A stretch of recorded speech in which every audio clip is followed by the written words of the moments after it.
আমি কোরআন শরীফ খোদার কালাম অটুট বিধান চিরন্তন পূর্ণাঙ্গ নির্ভুল অতুলনীয় মহাগ্রন্থ হতে একটি সুপ্রসিদ্ধ আয়াতে কারিমা পাঠ করেছি।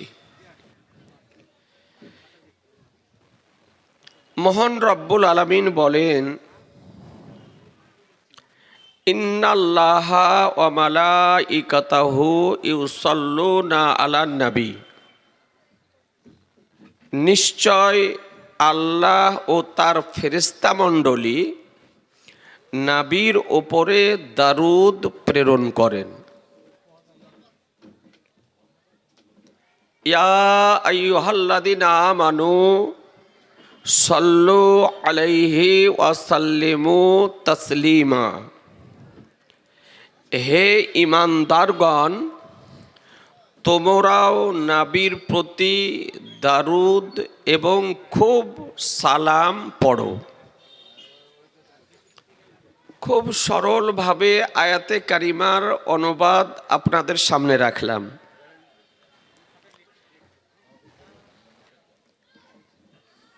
নিশ্চয় আল্লাহ ও তার ফেরেশতা মণ্ডলী নবীর উপরে দারুদ প্রেরণ করেন। আর আল্লাহ সারা জগতের মুমিনদেরকে ডাক দিয়ে বলেন, হে ঈমানদারগণ। একটু ভালো করে বুঝার চেষ্টা করেন। হে ঈমানদারগণ, তোমরাও নবীর ওপরে দারুদ এবং খুব সালাম পড়ো। তো দারুদ ও সালাম পড়তে কে বলেছেন? আল্লাহ। একটু কথা বলতে হবে। দরুদ ও সালাম পড়তে কে বলেছেন? আল্লাহ। কাদেরকে বলেছেন? ঈমানদার ব্যক্তিদেরকে। যারা ঈমানদার তাদেরকে আল্লাহ বলেন, হে ঈমানদারগণ, যারা ঈমান এনেছো। তো আল্লাহ ঈমানদারদেরকে ডাক দিয়ে বলেছেন। কার প্রতি? মহানবী সাল্লাল্লাহু তাআলা আলাইহি ওয়াসাল্লামের প্রতি। তাহলে তিনটি জিনিস বোঝা গেল যে দরুদ পড়তে বলেছেন আল্লাহ, দরুদ ও সালাম পড়তে বলেছেন আল্লাহ। কোথায়? কোরআন শরীফে 22 পারা সূরা আহজাব 56 নম্বর আয়াত। কাদেরকে বলেছেন? মুমিনদেরকে বলেছেন। কার প্রতি? নবীর প্রতি। যে তোমরা নবীর প্রতি খুব দারুদ ও সালাম পড়ো। আল্লাহ তাআলা এ কথা বলেননি যে এই সময় পড়ো আর এই সময় পড়ো না, বা এই দরুদ শরীফটি পড়ো বা এই দরুদ শরীফটি পড়ো না। আল্লাহ এই কথা বললেন। আল্লাহ বলেছেন দরুদও পড়ো আর খুব সালামও পড়ো। এখানে দরুদ, কোন দরুদ তা উল্লেখ নেই, কোন সালাম তাও বলা হয়নি, কোন সময় তাও বলা হয়নি, কেমন করে পড়বে তাও বলা হয়নি, কতবার পড়বে তাও বলা হয়নি। আল্লাহ তাআলা বলছেন যে নবীর ওপরে খুব দারুদ ও সালাম পড়ো। আজিজানে মোহতারাম, তাহলে আয়াতটি হলো মুতলাক। এই মুতলাক আয়াত থেকে তাহলে বোঝা গেল যে আপনি নবীর ওপরে দারুদ শরীফ, দারুদ ও সালাম পাঠ করেন। দারুদ ও সালাম এইরকম হবে যার মধ্যে দারুদও হবে এবং যার মধ্যে সালামও হবে। দারুদে ইব্রাহিম, এই যে দারুদে ইব্রাহিম, অনেকেই মনে করে দারুদে ইব্রাহিম ছাড়া অন্য দরুদ শরীফ পড়া চলে না। এটা তাদের ভুল ধারণা। এ ধারণা সঠিক নয়। যদি কেউ মনে করে যে দারুদে ইব্রাহিম ছাড়া আর অন্য দরুদ পড়া চলবে না, তবে এটা হবে তার ভুল কথা।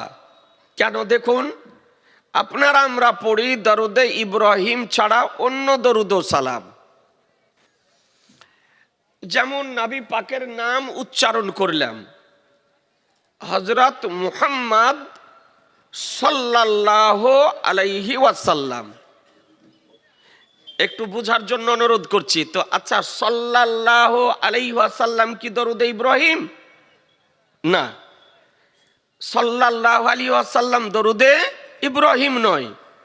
তাহলে বোঝা গেল যে দরুদে ইব্রাহিম ছাড়াও আমরা দরুদ শরীফ পড়ি। এটা হচ্ছে সংক্ষিপ্ত ছোট দরুদ শরীফ। এই জন্য হাদিসের মুহাদ্দিসগণ হাদিস বর্ণনা যতটা করেছেন ততবার নবীর ওপরে দরুদ ও সালাম পড়েছেন। ইমাম বুখারী শরীফে যতটি হাদিস বর্ণনা করেছেন, প্রত্যেক হাদিস বর্ণনা করার পূর্বে নবীর ওপরে দরুদ ও সালাম পড়েছেন। ইমামে মুসলিম যতটা হাদিস বর্ণনা করেছেন ততবার নবীর ওপরে দরুদ ও সালাম পড়েছেন। ইমামে তিরমিজি যতটা হাদিস বর্ণনা করেছেন ততবার নবীর ওপরে দরুদ ও সালাম পড়েছেন। ইমামে আবু দাউদ যতটি হাদিস বর্ণনা করেছেন ততবার নবীর ওপরে দরুদ ও সালাম পড়েছেন। এইরকম মুহাদ্দিসগণ যতটা হাদিস বর্ণনা করেছেন প্রত্যেক হাদিসে নবীর ওপরে দরুদ ও সালাম পড়েছেন, সেটা হলো সাল্লাল্লাহু আলাইহি ওয়াসাল্লাম। তাহলে বোঝা গেল যে দরুদে ইব্রাহিম ছাড়া অন্য দরুদ ও সালাম পড়া যাবে। আচ্ছা, এই আয়াতের ব্যাখ্যাতে কি দরুদে ইব্রাহিম লেখা আছে? জি না। আপনি তাফসিরে জালালাইন বলুন, তাফসিরে মাদারিক বলুন, তাফসিরে সাবি বলুন, তাফসিরে মাজহারি বলুন, তাফসিরে কাবির বলুন, তাফসিরে রুহুল মানি বলুন, এ সমস্ত কোরআন শরীফের তাফসির সমূহের মধ্যে এ কথা আপনার লেখা নাই যে দরুদে ইব্রাহিমই পড়তে হবে, অন্য দরুদ চলবে না।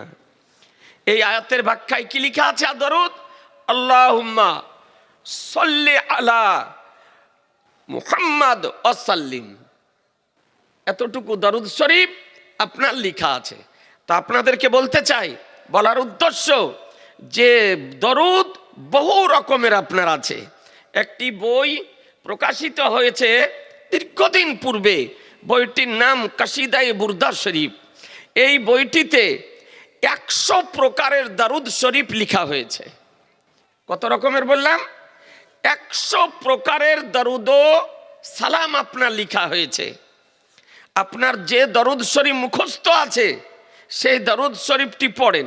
আমরা যেমন জালসা মিলাদ মাহফিলে এই দরুদ শরীফটি পড়ি, আল্লাহুম্মা সাল্লি আলা, এটা পড়ি না? তো এটা পড়া কি জায়েজ, এটা আমরা পড়ি, জালসাতেও পড়ি, মিলাদ শরীফও পড়ি, মসজিদেও পড়ি। এটা কেন পড়ি? যে এই দরুদ শরীফটি আমাদের জনগণের শুনে শুনে মুখস্থ হয়ে গিয়েছে। আমি যদি বলি যে দরুদ শরীফ পড়েন, তো অনেকেরই যা দরুদ শরীফ আপনার জানা নাই, কিন্তু এই দরুদটা যদি পড়ি তো সমবেতভাবে আমরা সকলে মিলে দরুদ শরীফ পাঠ করতে পারি।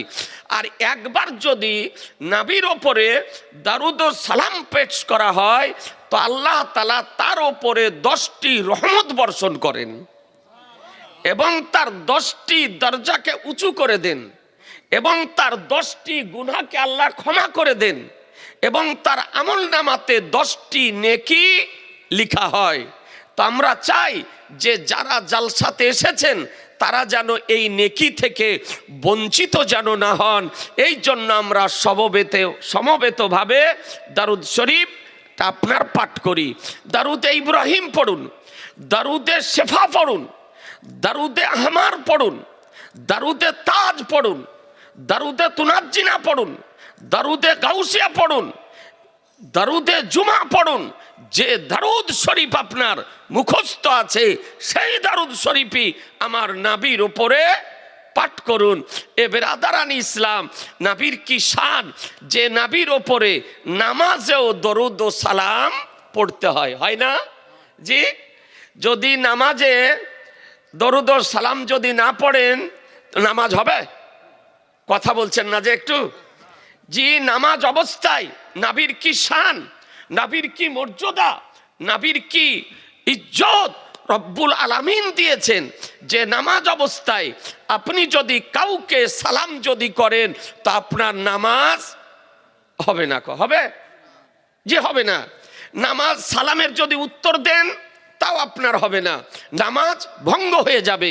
যে কোনো মুফতিকে আপনি ফতোয়া জিজ্ঞাসা করবেন, এটাই ফতোয়া দিবে যে যদি নামাজ অবস্থায় কাউকে যদি সালাম করেন, শিক্ষককে যদি সালাম করেন নামাজ হবে না, পিতাকে যদি সালাম করেন নামাজ হবে না, মাকে যদি সালাম করেন নামাজ হবে না, মৌলবীকে যদি সালাম করেন নামাজ হবে না, ইমামকে যদি সালাম করেন নামাজ হবে না, পীর সাহেবকে যদি সালাম করেন নামাজ হবে না, পীরজাদাকে যদি সালাম করেন নামাজ হবে না। আর নবী কার নাম যে নামাজে নবীকে সালাম না করলে আপনার নামাজ পূর্ণ হবে না। জি, নবীকে সালাম না করলে আপনার নামাজ পূর্ণ হবে না। আপনি যখনই কায়দাতে বসেন, আত্তাহিয়াত পড়েন, তো নবীকে সালাম দেন না? দেন না? একটু কথা বলেন না। আত্তাহিয়াতু লিল্লাহি ওয়াস সালাতু আত-তাইয়্যিবাতু আসসালামু আলাইকা আইয়ুহান নবী, আসসালামু আলাইকা আইয়ুহান নবী, হে নবী আপনার প্রতি সালাম বর্ষিত হোক। তাহলে বোঝা গেল যে নবী কার নাম যে নবীকে সালাম না করলে আপনার নামাজ পূর্ণ হবে না। এ বেরাদারান ইসলাম, আপনাদেরকে বলতে চাই আর একটি মশলা শুনুন। নামাজ অবস্থায় 3 রাকাতের নামাজ বা 4 রাকাতের নামাজ, 2 রাকাতে কায়দাতে বসেছেন, 2 রাকাতে কায়দাতে বসার পর আত্তাহিয়াত পড়ার পর যদি ভুল করে দরুদ শরীফ যদি পড়ে নেন, জি দরুদ শরীফ পড়ে নেন, তা আপনি ইমামকে জিজ্ঞাসা করবেন, মৌলবীকে জিজ্ঞাসা করবেন, বলবেন যে আপনাকে সহজ সাজদা করতে হবে। আত্তাহিয়াত পড়ার পর দরুদ শরীফ যদি পড়ে ফেলেন তা আপনাকে সহজ সাজদা করতে হবে। বেরাদারান ইসলাম, দরুদ তো আমরা পড়ি, নামাজে পড়ি, কিন্তু কেন সহজ সাজদা করতে হবে? তো জগৎ বিখ্যাত ইমাম, ফিকহ শাস্ত্রের জনক, আজকে সিরাজুল উম্মাহ, ইমামুল আইম্মা, কাশিফুল গুম্মা, সিরাজুল উম্মাহ হযরত নোমান বিন সাবিত অর্থাৎ ইমামে আজম আবু হানিফা আলাইহি রহমা রিদওয়ান বলেন যে নবীর ওপরে ভুল করে দরুদ পড়ার জন্য তোমার এ শাস্তি যে তোমাকে সহজ সাজদা করতে হবে। জি, ভুল করে নবীর ওপরে দরুদ পড়বে, নবীর ওপরে যদি দরুদ পড়েন আন্তরিকতার সঙ্গে পড়েন, নবীর ওপরে দরুদ যদি পড়েন প্রেম ভরা আওয়াজে পড়েন, নবীর ওপরে দরুদ যদি পড়েন মহব্বতের সঙ্গে পড়েন, নবীর ওপরে যদি দরুদ পড়েন নিষ্ঠার সঙ্গে পড়েন, নবীর ওপরে দরুদ ও সালাম যদি পড়েন একাগ্র চিত্তে পড়ুন, আজকে মহব্বত নিয়ে দরুদ ও সালাম যদি পড়েন, কসম খোদার নবী নিজ কানে আপনার কণ্ঠস্বর শ্রবণ করবেন। মুসলমান, নিজ কণ্ঠস্বর নবী আমার শ্রবণ করবেন। এই জন্য বলি নবীর ওপরে দরুদও পড়েন, নবীর ওপরে সালামও পড়েন। আল্লাহর নবী এ কথা বলেননি যে আল্লাহ এ কথা বলেননি যে তোমরা বসে পড়ো, বলেছেন না। এখন কিছু মানুষের আপত্তি, আমরা দরুদ বসে পড়ি আর কোন সময় আমরা দাঁড়িয়ে সালাম পড়ি, পড়েন না বাবজি? দাঁড়িয়ে সালামটা পড়ি, জালসাতে, মিলাদ শরীফে, মসজিদে, কোনো অনুষ্ঠানে দাঁড়িয়ে সালাম পড়ি। কিন্তু কিছু এই ধরনের ইসলাম বিদ্বেষী আপনার সোশ্যাল মিডিয়াতে আত্মপ্রকাশ করেছে যে যারা নবীর ওপরে দাঁড়িয়ে সালাম পড়াতে আপত্তি করে। আজকে ভারতীয় যেটা জাতীয় সঙ্গীত, এ জাতীয় সঙ্গীত দাঁড়িয়ে পড়ে না বসে পড়ে? একটু কথা বলতে হবে। দাঁড়িয়ে পড়ে না। যারা দাঁড়িয়ে সালাম পড়ার বিরোধিতা করে তারাও আপনার দাঁড়িয়ে জাতীয় সঙ্গীত দাঁড়িয়ে পড়ে, তাদের ছেলেরা দাঁড়িয়ে পড়ে। স্কুলে বলেন, কলেজে বলেন, তারপরে 15ই আগস্ট বলেন, এই জাতীয় সঙ্গীতটি আজকে দাঁড়িয়ে পড়ে, কিন্তু তারা আপত্তি করে না, তারা অবৈধ বলে না, এর বিরুদ্ধে বলে না, এর বিপক্ষে বলে না। ভাবতে অবাক লাগে, কিন্তু শাহনশাহে জি বেকার, মাদানী কে তাজদার, আহমদে মুখতার, নবী কা সরদার, দোনো জাহানের মালিক ও মুখতার, যে নবীর কারণে আল্লাহ পৃথিবীকে সৃষ্টি করেছেন, যে নবীর কারণে আল্লাহ ভূচর খেচরকে সৃষ্টি করেছেন, যে নবীর কারণে আল্লাহ পাহাড় পর্বতকে সৃষ্টি করেছেন, যে নবীর কারণে আল্লাহ মানব দানবকে তৈরি করেছেন, যে নবীর কারণে আল্লাহ চন্দ্র সূর্যকে তৈরি করেছেন, যে নবীর কারণে আল্লাহ আকাশকে তৈরি করেছেন, যে নবীর কারণে আল্লাহ সারা সৃষ্টি জগৎকে তৈরি করেছেন, যে নবীর কারণে আমরা পৃথিবীতে এসেছি, যে নবীর কারণে আজকে দিন ইসলাম পেয়েছি, খোদাকে পেয়েছি মুসলমান। জি, সেই নবীর সম্মানে দাঁড়িয়ে একটু সালাম যদি পড়ি, ইয়া নবী সালাম আলাইকা, ইয়া রাসূল সালাম আলাইকা, ইয়া হাবিব সালাম আলাইকা, সালাওয়াতুল্লাহি আলাইকা, এই সালামটা যদি পড়ি, তাদের মাথাতে ব্যথা হয়, তাদের শরীরে অ্যালার্জি বেরিয়ে যায়, নাজায়েজের ফতোয়া দেয়, অবৈধের ফতোয়া দেয়। এ বেরাদারান ইসলাম, এমনকি বেদাত হারামের ফতোয়া দিতে তারা আপত্তি করে না। কিন্তু আমার প্রশ্ন হলো, যদি নবীর ওপরে দাঁড়িয়ে সালাম পড়া বেদাত হারাম যদি হয়, তাদেরকে জাতীয় সঙ্গীত তারা কিভাবে দাঁড়িয়ে পড়ে? এটা তো ডবল হারাম হওয়া দরকার, নাকি বলছেন? ডবল হারাম হওয়া দরকার। কিন্তু কোনোদিন কোনো বক্তাকে বলতে শুনেছেন, কোন মৌলবীকে বলতে শুনেছেন যে ভারতীয় যে জাতীয় সঙ্গীত এটা দাঁড়িয়ে পড়া চলবে না? জনগণ মন অধিনায়ক জয় হে ভারত ভাগ্য বিধাতা, পড়ে না? পড়ে না? জি পড়ে। এ বেরাদার বলুন, আজকে আপনাদেরকে বলতে চাই, যদি আজকে একজন বিধর্মী লেখকের লিখনি, আজকে জাতীয় সঙ্গীত আপনার আমার ঘরের ছেলে দাঁড়িয়ে যদি পড়তে পারে আদব সহকারে, তো বলুন আমার রাসূলুল্লাহর শানে, নবীর মহব্বতে, নবীর প্রেমে আপনি আমি দাঁড়িয়ে সালাম পড়তে পারবো না? পারবো না? একটু জোরে বলতে হবে। জি পারবো। কেউ যদি বাধা যদি দেয়, বারণ যদি করে, নিষেধ যদি করে, তবে তার নিষেধ শোনা যাবে? একটু জোরে বলতে হবে। তার দলে যাওয়া চলবে? তাকে সমর্থন করা যাবে? জি না, ই নবীর পক্ষের হবে না বিপক্ষের? জেনে নিতে হবে, নবীর পক্ষের নয়, ই হলো নবীর বিপক্ষের ব্যক্তি। এ বেরাদারান ইসলাম, যে আজকে আপনাদেরকে বলতে চাই, নবীর ওপরে দারুদ ও সালাম পড়েন, জালসাতে নবীর ওপরে দারুদ ও সালাম পড়েন, মিলাদ শরীফে নবীর ওপরে দারুদ ও সালাম পড়েন, মসজিদে নবীর ওপরে দারুদ ও সালাম পড়েন, নামাজের মধ্যে নবীর ওপরে দারুদ ও সালাম পড়েন, নামাজের পূর্বে নবীর ওপরে দারুদ ও সালাম পড়েন, নামাজের পরে নবীর ওপরে দারুদ ও সালাম পড়েন, দুয়ার প্রথমে নবীর ওপরে দারুদ ও সালাম পড়েন, দুয়ার মধ্যে নবীর ওপরে দারুদ ও সালাম পড়েন, দুয়ার শেষে নবীর ওপরে দারুদ ও সালাম পড়েন, ইকামতের পূর্বে নবীর ওপরে দারুদ ও সালাম পড়েন, আজানের পূর্বে নবীর ওপরে দারুদ ও সালাম পড়েন, আজানের পরে নবীর ওপরে দারুদ ও সালাম পড়েন, বাড়িতে নবীর ওপরে দারুদ ও সালাম পড়েন। কোরআন বলতেছে, ইয়া আইয়ুহাল্লাযীনা আমানু সাল্লু আলাইহি ওয়া সাল্লিমু তাসলিমা, হে ঈমানদারগণ তোমরা নবীর ওপরে দারুদও পড়ো আর খুব সালামও পড়ো। যে ব্যক্তি নবীর ওপরে অতিরিক্ত দারুদ শরীফ পাঠকারী হবে, কিয়ামতের দিন, মাহশারের দিন, সে তত নিকট থেকে আমার নবীর নূরময় চেহারা, জ্যোতির্ময় চেহারা, আলোকময় চেহারা, উজ্জ্বলময় চেহারা দর্শন করবে মুসলমান। যে যত বেশি দরুদ ও সালাম পড়বে, আপনাদেরকে অনুরোধ করব যে বেশি বেশি করে নবীর ওপরে দরুদ ও সালাম পাঠ করুন। আজিজানে মহতারাম, রাত্রি আপনাদের সুবহানাল্লাহ, এই মহতি রাত্রিতে আজকে জালসার আয়োজন করেছেন। বলছে কিয়াম করা চলবে না, তো কিয়াম করা হাদিসে আছে না নাই? আজিজানে মহতারাম, দুই একটি কিতাব নিয়ে এসেছি, আপনাদেরকে দেখাই, যে বলছে যে কিয়াম করা কোনো হাদিসে নাই। দেখুন এই হাদিসটি দেখতেছেন বুখারী শরীফের সারা, এর নাম হলো উমদাতুল কারি। এই কিতাবটি হলো 25 খণ্ড। কত বললাম? একটা খণ্ড এনেছি, 25 খণ্ড, তার মধ্যে একটা খণ্ড এনেছি, এটা হচ্ছে 22 নম্বর খণ্ড।